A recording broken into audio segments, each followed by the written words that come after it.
I had about 8 or 9 companions, and looking back on it, there were some where they were kind of interesting and we kind of didn't mesh very well personality-wise, but I can honestly look back and say I got along with all my companions. You know, you hear missionaries that say, oh, I hated one companion, or we just didn't work along well with one another. I made sure that I wanted to not have negative feelings towards any of my companions, because you're living with them for about at least 6 weeks, and you open up, you get to know about people in ways you wouldn't in any other instance.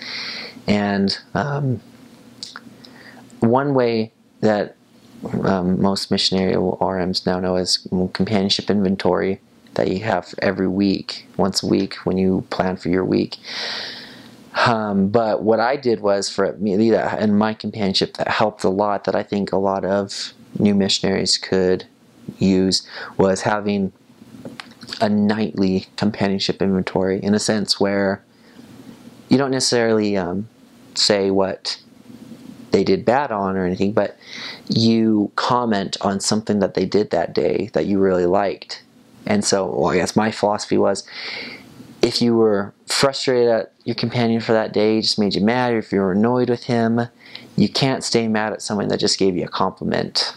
That was my philosophy. So I always wanted to look, and throughout the day you're trying to find a compliment to think about your companion, what you can say to him later that night. And I think it ended each night on a high note, how we complimented one another, like, you know, we're in this together, we're not against one another, we're on the same team.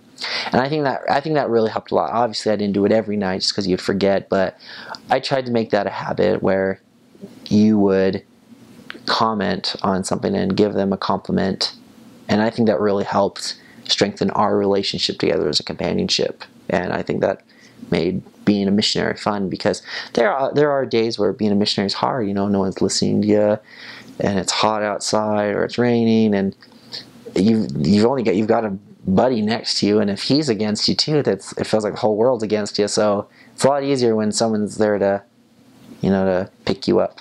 And I think that was really helpful. I wish someone told me that at the beginning of my mission about that.